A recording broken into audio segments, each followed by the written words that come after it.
Shalom à tous et bienvenue sur la chaîne Netivot Olam. Donc je me présente, Élisée, de la région parisienne.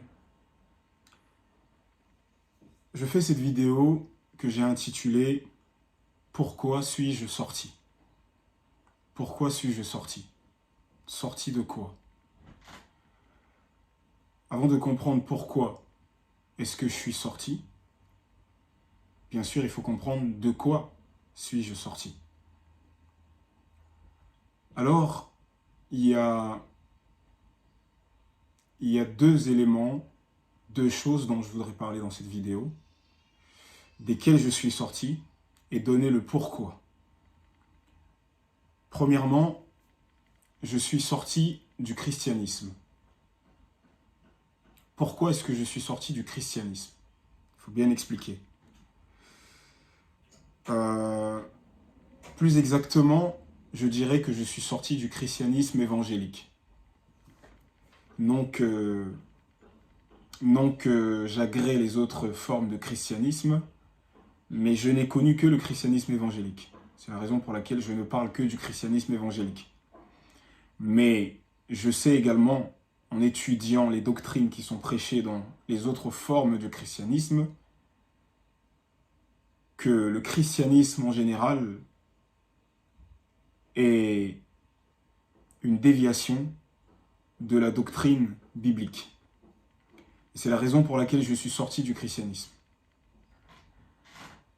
Qu'est-ce que j'entends par là? Qu'est-ce que j'entends par christianisme et qu'est-ce que j'entends par sortir du christianisme? Quand on prend la Bible, et notamment le Chen, et Ktuvim Netzarim, appelé communément le Nouveau Testament, on voit que déjà on ne trouve pas le mot christianisme. Par contre, on trouve 3 fois le mot chrétien. Dans Acte 11, verset 26, où il est dit que ce fut à Antioche que pour la première fois les disciples furent appelés chrétiens. Dans Acte 26, verset 28, où l'on voit Paul s'expliquer devant le roi Agrippa, où le roi Agrippa lui dit « Tu vas bientôt me persuader de devenir chrétien ». Et dans 1 Pierre chapitre 4, verset 16, où Pierre nous dit que si quelqu'un souffre comme étant chrétien, qu'il ne rougisse pas, qu'il n'ait pas honte de ce nom, mais qu'il glorifie Dieu. Alors on va replacer ces 3 textes dans leur contexte. Les 3 fois où ce mot chrétien est mentionné, c'est toujours en rapport avec des païens, des inconvertis. Premièrement, à Antioche, c'est à Antioche que les disciples, donc c'est-à-dire que la Bible les appelle disciples, mais ils ont été appelés chrétiens par d'autres personnes, notamment des inconvertis, des païens. Et c'est très intéressant quand on prend le dialogue de Paul avec le roi Agrippa dans Acte 26, verset 28. On voit que Paul va faire tout un discours sur sa foi et sa croyance. Et c'est intéressant quand on prend plusieurs versions.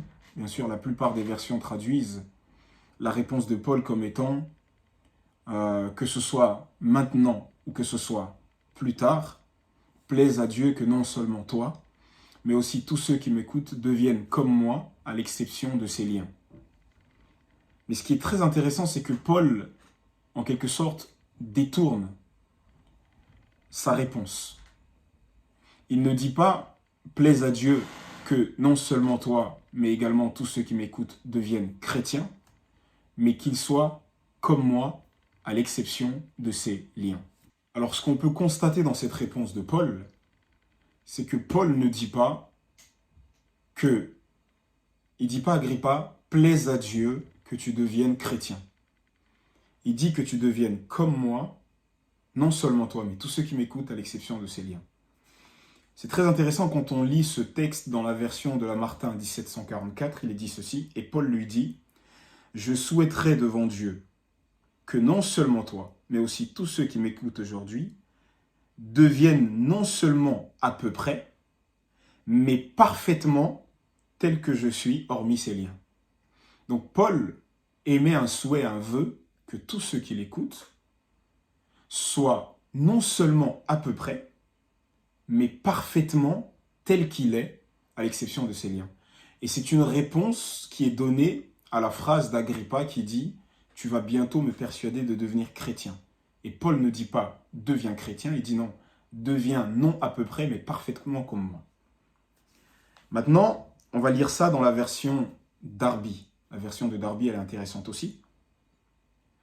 Donc, là où il dit « Je prie que non seulement toi, mais tous ceux qui m'écoutent deviennent non seulement à peu près, mais parfaitement comme moi », Darby dit, que vous devinciez de toute manière.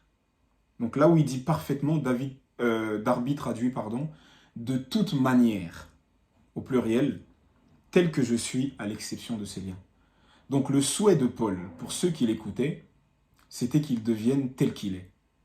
Mais encore une fois, on voit que Paul, ici, ne confirme pas l'appellation chrétien.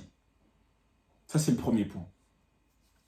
Dans 1 Pierre chapitre 4, si on prend le contexte, d'abord au verset 3 et ensuite au verset 4, c'est très intéressant ce que Pierre dit, pour bien comprendre dans quel contexte est-ce que Pierre a dit ces paroles. D'abord au verset 3, il dit ceci. « C'est suffisant en effet d'avoir dans le passé accompli la volonté des païens, en marchant dans le dérèglement, les convoitises, l'ivrognerie, les orgies, les beuveries et l'idolâtrie criminelle. Ils trouvent étrange que vous ne couriez pas avec eux dans ce débordement de débauche. Et ils vous calomnient, ils en rendront compte à celui qui est prêt à juger les vivants et les morts. » Donc ici, on est dans un contexte d'abord, parce qu'il faut toujours lire un texte avec son contexte. On est dans un contexte où l'apôtre Pierre parle des païens qui calomnient les disciples parce que ces disciples qui étaient d'anciens païens ne courent plus avec eux dans les mêmes débordements. Et maintenant, au verset 14, toujours du même chapitre 4 de la première épître de Pierre, il est dit ceci, « Bien-aimés, ne soyez pas surpris de la fournaise qui sévit parmi vous pour vous éprouver, comme s'il vous arrivait quelque chose d'étrange. Au contraire, réjouissez-vous de participer aux souffrances du Mashiach, afin de vous réjouir aussi avec allégresse lors de la révélation de sa gloire. » Excusez-moi, j'étais au verset 12, maintenant j'arrive au verset 14. « Si vous êtes outragés pour le nom du Mashiach, vous êtes heureux, car l'Esprit de gloire, l'Esprit de Dieu repose sur vous. » Donc on parle ici d'un outrage. « Que nul de vous ne souffre comme meurtrier, comme voleur, comme malfaiteur ou comme se mêlant des affaires d'autrui, mais si quelqu'un souffre comme chrétien, qu'il n'en rougisse pas, qu'il glorifie plutôt Dieu à cause de ce nom. » Donc on voit ici que le nom, le mot chrétien, est en rapport avec les outrages qui étaient reçus des païens. Et on comprend maintenant, en prenant tout le contexte et tous les textes qu'on a pris auparavant, que le mot chrétien était un sobriquet donné par les païens aux disciples qui suivaient Yeshua, c'est-à-dire tout simplement les gens qui suivent Christos en grec. Et donc, on voit que les disciples ne s'appelaient pas eux-mêmes chrétiens. C'est un surnom qui a été donné par des païens. Moi qui suis d'origine africaine et qui connais un peu, qui étudie un tout petit peu l'histoire du peuple noir, avec l'esclavage et tout, ce que j'ai pu remarquer, c'est que aux États-Unis, par exemple, la communauté afro-américaine, les Noirs, dans les ghettos, dans les cités, s'appellent entre eux négros. Alors moi, c'est quelque chose qui m'a toujours un peu surpris, parce que je sais que cette appellation de nègre est en rapport avec l'esclavage. C'est-à-dire qu'au départ, c'est un sobriquet, c'est un surnom qui a été donné par les propriétaires d'esclaves et qui était péjoratif. Mais on voit que la communauté l'a récupéré, pas parce qu'entre eux ils s'appelaient nègres au départ, mais à force d'être appelés comme ça, leur manière de réagir face à ça, ça a été de dire, bah, c'est pas grave, on s'appelle nègre, oui, on est fiers. Et c'est exactement ce qui s'est passé pour les disciples. C'est de dire, Ah, vous nous appelez chrétiens? C'est pas grave. Pas de souci. On est chrétiens. C'est-à-dire, on est les suiveurs de Christos, du Messie. Mais entre eux, les disciples ne s'appelaient pas chrétiens. C'est ça qui est très intéressant, très important à comprendre. D'accord? Donc ça, c'est le premier point que je veux vraiment, établir. Maintenant, le mot christianisme en tant que tel, d'où vient-il? Il vient d'un père de l'Église qui s'appelait Ignace d'Antioche. C'est très intéressant parce que la première fois où les disciples ont été appelés chrétiens, c'était à Antioche. Et un évêque d'Antioche, Ignace d'Antioche, donc qui est né en 35, et qui a vécu à peu près jusqu'à entre l'an 107 et l'an 111 de l'ère commune, c'est le premier qui a commencé à faire cette séparation entre les disciples non juifs et les disciples juifs. Et notamment, il a écrit une épître, la lettre aux Magnésiens. Lettre aux Magnésiens, Ignace d'Antioche, ça vous pouvez même la trouver sur Internet. Chapitre 3, versets 8 à 11. Il dit ceci: « Apprenons à marcher en accord avec les règles du christianisme. » C'est la première mention dans l'histoire, dans la littérature mondiale, du mot christianisme. Il continue: « Si quelqu'un se fait appeler par un autre nom que celui-ci, il n'est pas de Dieu. » Donc Ignace d'Antioche est le premier à affirmer dans un écrit de manière explicite que si quelqu'un se fait appeler par un autre nom que par le nom chrétien, il n'est pas de Dieu. Il continue: « C'est une absurdité de relier et d'appeler Jésus d'après le judaïsme. Parce que la religion chrétienne n'embrasse pas la judéité, ni le judaïsme la chrétienté. » Donc déjà, il mentionne une religion qui serait une religion chrétienne, qu'on ne trouve pas dans les Écritures, mais il est l'un des premiers à mentionner de manière explicite une religion chrétienne. Et qui est une religion qui est séparée de toute judéité. Alors que Yeshua a dit dans Jean chapitre 4 que le salut vient des Juifs. Mais lui, il sépare cette religion, lui qui se dit disciple de Yeshua, il sépare cette religion de toute forme de judéité. Maintenant, on va revenir à Paul. C'est très intéressant. On a vu que Paul s'est un peu, en quelque sorte, défilé. Je ne sais pas si c'est le bon mot, mais il n'a pas répondu directement à Agrippa quand il a parlé de devenir chrétien. Il a juste dit: « J'espère de tout mon cœur que vous deviendrez parfaitement, non pas à peu près, selon la version Martin, mais parfaitement tel que je suis, à l'exception de mes liens. » Maintenant, Paul, comment se qualifie-t-il lui-même? À quel groupe appartient-il? Lorsqu'on lit Actes chapitre 24, au verset 5, il est dit ceci, Actes 24, verset 5, ce sont des Juifs qui viennent accuser Paul devant le gouverneur romain, et ils disent ceci: « Nous avons trouvé cet homme une peste qui provoque des disputes parmi tous les Juifs du monde. Il est chef de la secte des Nazaréens. » Donc, Paul est qualifié de chef de la secte des Nazaréens. Très intéressant. Maintenant, on va voir ce que Paul dit lui-même de cette accusation. Et on est ici, d'abord au verset 11, Paul commence à s'expliquer, il dit: « Il n'y a pas plus de 12 jours, tu peux t'en assurer, que je suis monté à Jérusalem pour adorer. » Donc déjà, le groupe auquel appartenait Paul, la foi que Paul professait, dans cette foi, il y avait cette notion de monter à Jérusalem pour adorer. C'est Paul qui le dit. On va y aller, donc au verset 14. « Je le confesse devant toi, que je sers le Dieu de mes pères selon la voie qu'ils appellent une secte. » Donc, Paul confirme que la voie dont on parle, la voie, et très souvent dans le livre des Actes, revient cette notion de la voie, les disciples de la voie. Paul confirme que la voie qui suit, c'est bien la voie dont on a parlé au verset 5, c'est-à-dire la secte des Nazaréens. Et il dit ceci, il continue en disant: « Je crois tout ce qui est écrit dans la loi, donc dans la Torah, et dans les prophètes. Donc voilà la foi que Paul professait. Paul faisait partie d'une voie qui était appelée nazaréen. Et quelle est la particularité de cette voie? C'est que dans cette voie, l'on croit tout ce qui est écrit dans la Torah, donc de Moïse, et dans les prophètes. En fin de compte, dans toute l'écriture, le Tanakh, que les chrétiens ont appelé, sous l'impulsion de Marcion, Ancien Testament. Très bien. Maintenant, Paul, qui est chef de la secte des Nazaréens, donc un des chefs, parce qu'il y en avait plusieurs, qu'est-ce que Paul dit de lui-même? Qu'est-ce qu'il dit de son ministère?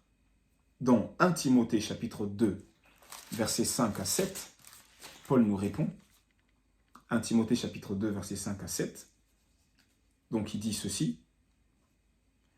Car il y a un seul Dieu, et aussi un seul médiateur entre Dieu et les hommes, le Mashiach Yeshua, homme, qui s'est donné lui-même en rançon pour tous, c'est le témoignage rendu en temps voulu, pour lequel j'ai été moi-même établi prédicateur, apôtre, je dis la vérité, je ne mens pas, docteur des païens, dans la foi et dans la vérité. On va voir que ces deux aspects sont très importants, la foi et la vérité. Donc Paul définit son ministère comme étant apôtre, prédicateur, docteur, mais pour les païens. Il est chargé d'instruire les païens. Donc, Paul, chef de la secte des Nazaréens, est chargé d'instruire les païens.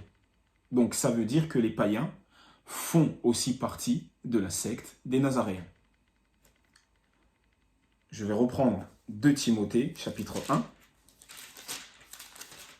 2 Timothée, chapitre 1. Et on va lire le verset 11.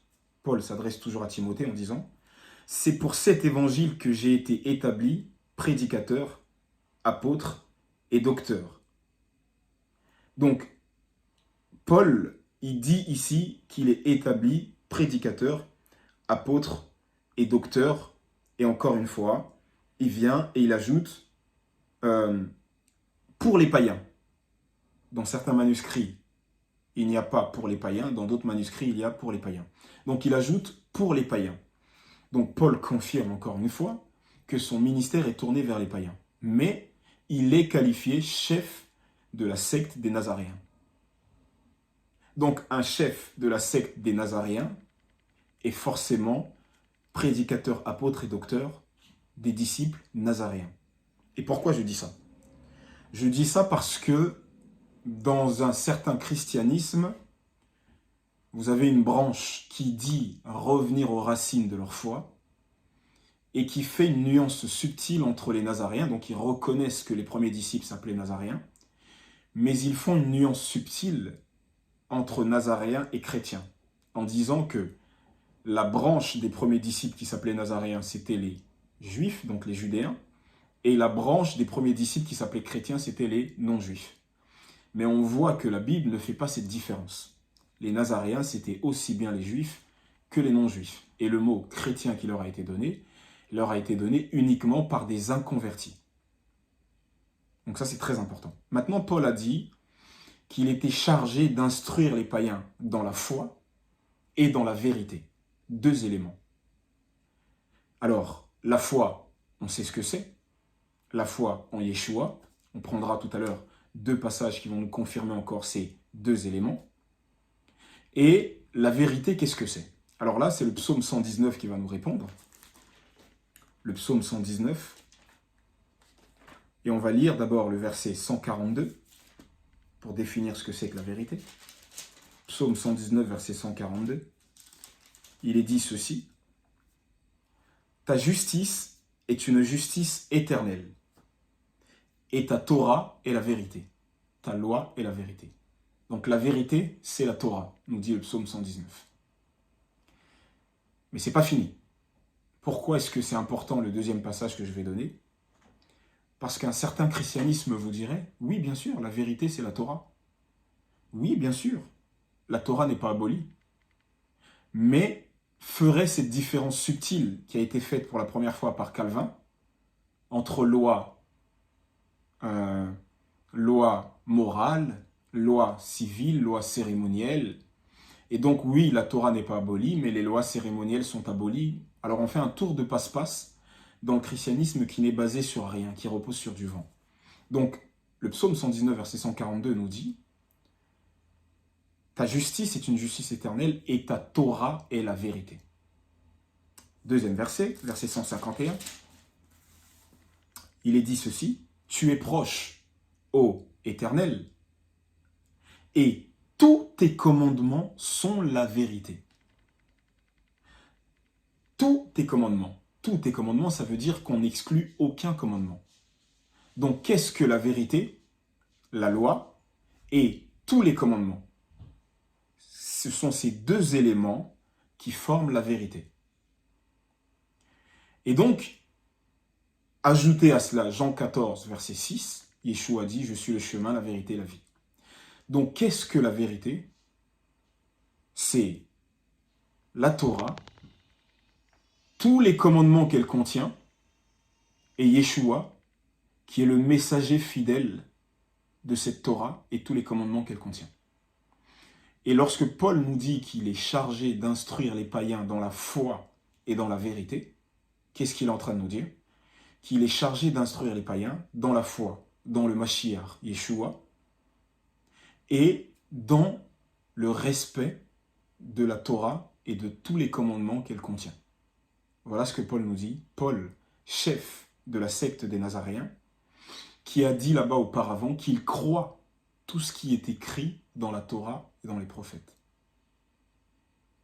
Or, lorsqu'on croit tout ce qui est écrit, c'est qu'on le pratique. Bibliquement parlant en tout cas. Aujourd'hui, je sais qu'on peut croire sans pratiquer. Mais dans la Bible, lorsqu'on croit, on pratique. Donc, Paul disant « Je crois tout ce qui est écrit dans la Torah et dans les prophètes » dit « Je pratique tout ce qui est écrit dans la Torah et dans les prophètes ». Donc ça, c'est très important. Et c'est la raison pour laquelle Paul dit à Agrippa « Je prie que vous soyez non seulement à peu près, mais parfaitement tel que je suis ». Ça, c'est très important.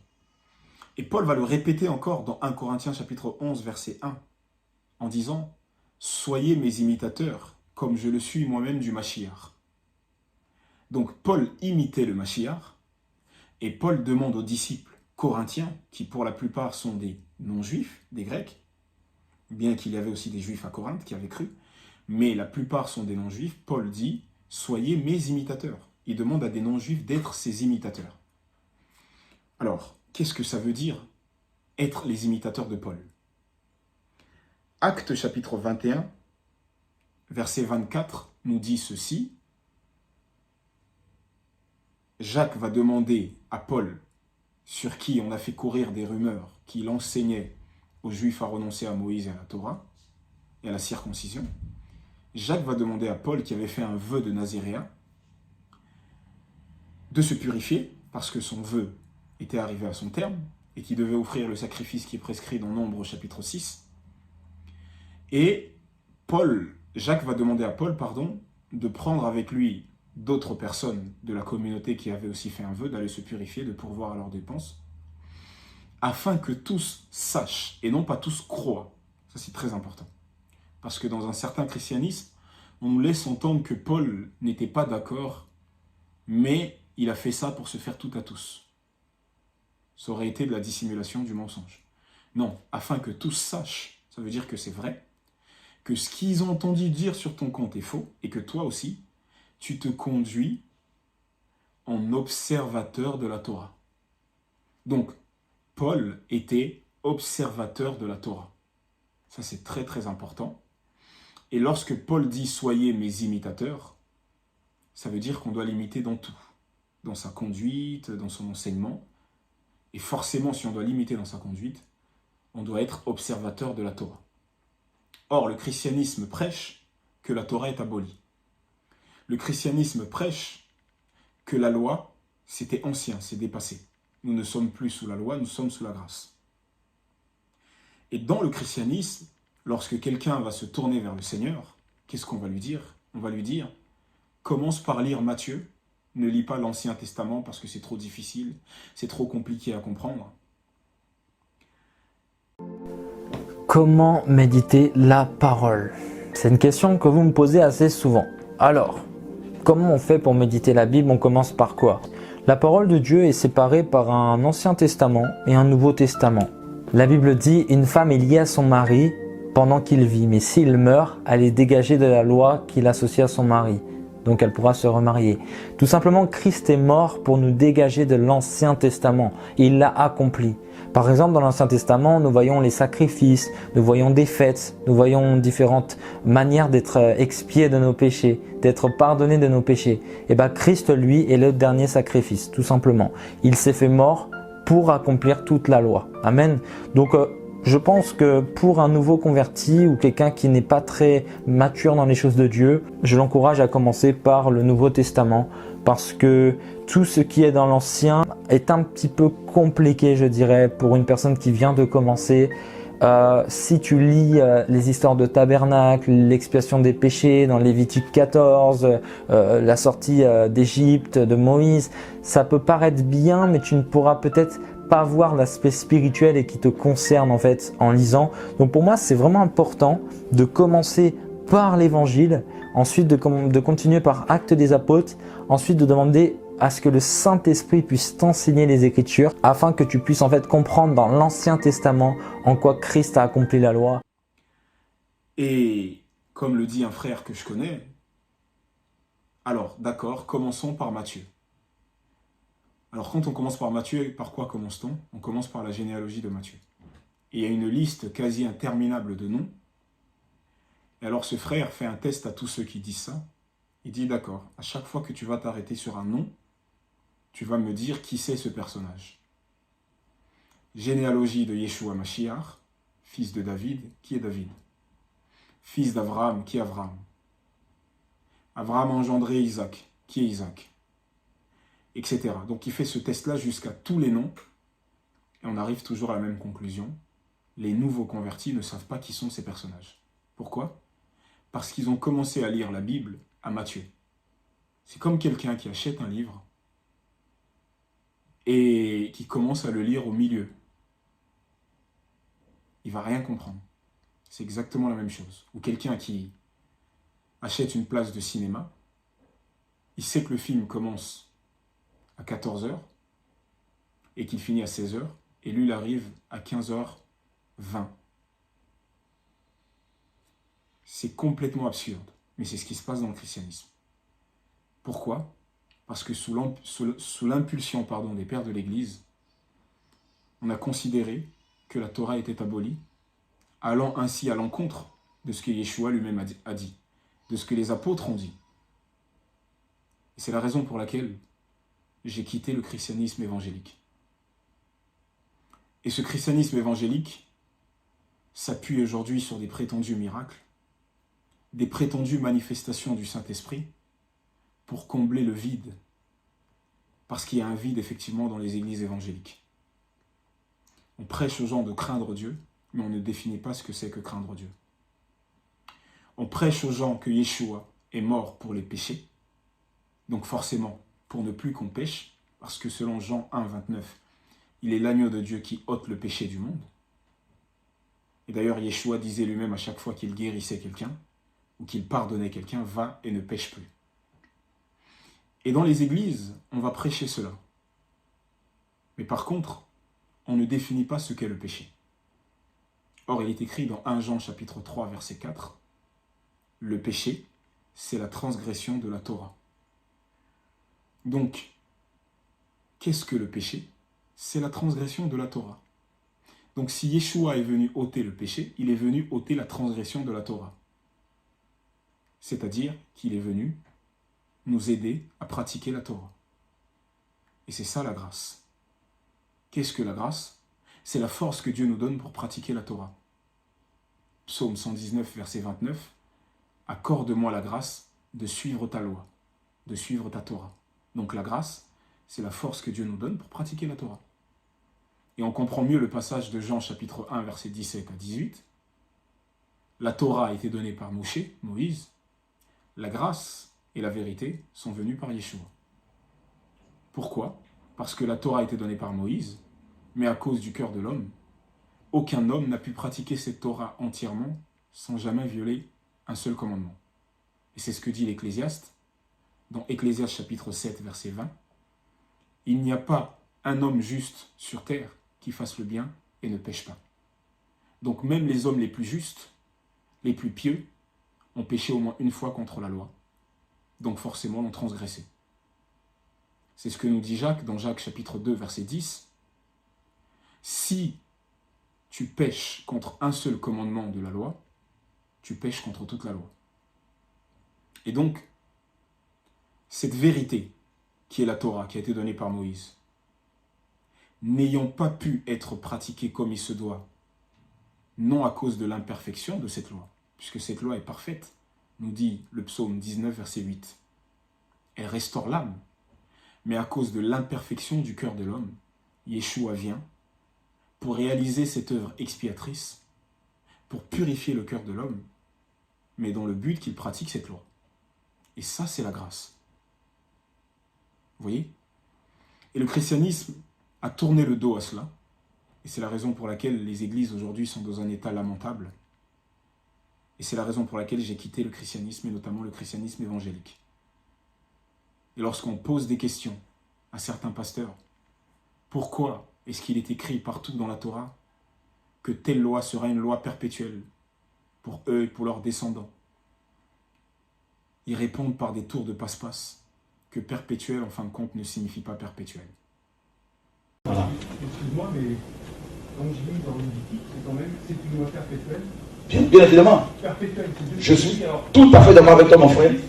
Je suis tout à fait d'accord avec toi parce que c'est écrit. Mais le problème, c'est qu'on est biblique. Et je veux te serrer la main. Alléluia.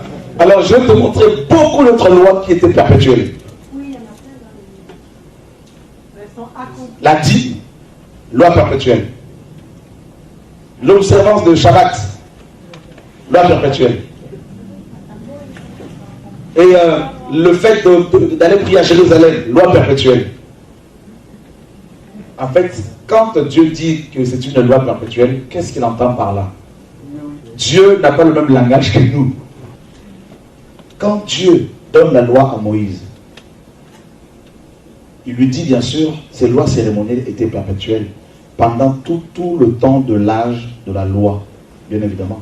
Perpétuel, c'est-à-dire qu'il fallait observer jusqu'à ce que, c'est comme un pédagogue, jusqu'à ce que, n'est-ce pas, le Messie vienne. Et on voit combien ça ne tient pas la route.